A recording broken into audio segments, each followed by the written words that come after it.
eyes of men, it seems there's so much we have lost as we look down the road where all the prodigals have walked. One by one, the enemy is whisper lies and let them off as slaves. I was doing my walk this morning, and God said, share your journey. Because my journey began literally for what I'm facing and my obstacles and all the other things. It began January 7th, 2016, and I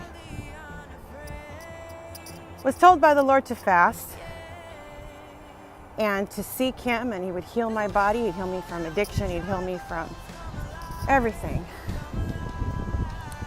You know, mentally, spiritually, physically, emotionally, I was a wreck. And I started to walk and I started to fast. You know, sometimes fasting to people means no food. But I fasted for more than just food. I fasted from pills. I fasted from my marriage, literally. Fasted from people. I fasted from doubt and fear. And those things right there, just like, I was immersed in those thoughts and that feeling and those emotions. And, you know, the word says that perfect love casts out all fear. And I started to question, what is perfect love, Lord? What is that perfect love means? You know, we know of agape love, and I know that's it's agape love, you know. And I now see that the perfect love was His love for me. And I needed to go after that to get all of that other stuff out of my way. All of the hurdles, you know. People are on assignments. Good morning. You too. People are on a journey, but the devil has an assignment, puts assignments on you to take you out, you know. And the things that I do personally as a woman of God, the devil would like nothing better than to snuff that out. And I don't like to give him any glory, so I'm going to rebuke him right now.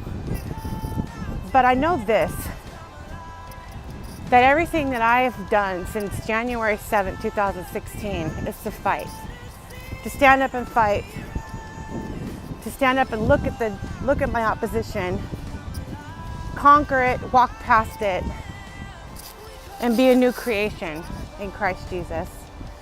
You know, it's funny because a lot of people say, I was a new creation when I first got saved. I still believe that God is always renewing that salvation. He's making us a new creation. Because we go through life, we go through obstacles, we have all these things. And sometimes it's so easy, it sounds easier to just give up, to just do what you want to do and say, forget this. But now when the Lord is constantly pushing you and talking to you, and as we pursue Him, He pursues us, you know. And I'm not the most eloquent speaker, or, you know, I always look up to my husband because he can speak so amazing and so eloquently, and I'm more rough around the edges, and I know most people know that. The Lord's done His best to soften me. But He said to me in 2016, speak out loud, live your life out loud.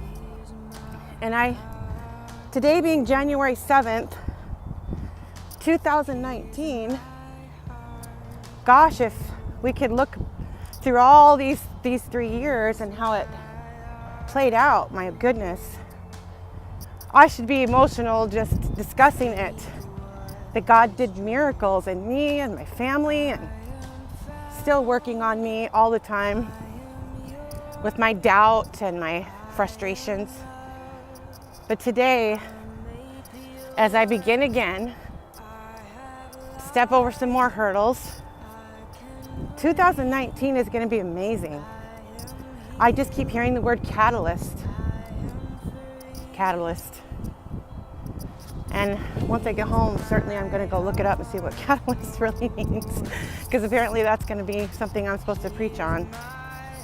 But he gave me ministries since 2016, a women's encounter that is facilitated through Vision Church. Although it's there, I have women from different ministries, different walks of life, different places where they're beating their own obstacles. And since I stepped into that ministry, that God said, take down the walls of church and just be who you are and live out loud. You know, since I started this at the beginning of 2018 encounter, I have met the most incredible, strengthened, godly, fighting women. And if I hadn't gone through my season of what I call the worst thing that ever happened to me, that's because I look at the struggle, yet in reality it was the best thing that ever happened to me. And it birthed encounter. It birthed a stronger me. And I'm supposed to go into another ministry called Strong Her. And I've been dragging my feet because I'm like, Lord, isn't that enough? He said, when I told you to live out loud, I didn't say just during the season and the trial. I said for you to live out loud for eternity. Your testimony was just the catalyst. It was just the jump start. And here I am today, back on the same path, literally, physically path, spiritually, emotionally, and fighting demons from the hurt from 2016. I'm seeing now what he's showing me. To live out loud is to constantly share the victories, the experiences, even sometimes the things that hold us back. And I'm today so grateful that my husband loves me today, and that I love him, and that my marriage is stronger. Always needs work because we're married. Our ministry is blowing up and growing and doing exactly what God showed me. And I hope today that through my journey, literally on this path today, marking a season of 3 years, well, many seasons, from here to there, from there to here, and now it's 2019, and he's telling me this is the catalyst. And if I feel daunted by that, I could actually stop. But I'm not gonna stop. And nothing's gonna make me stop.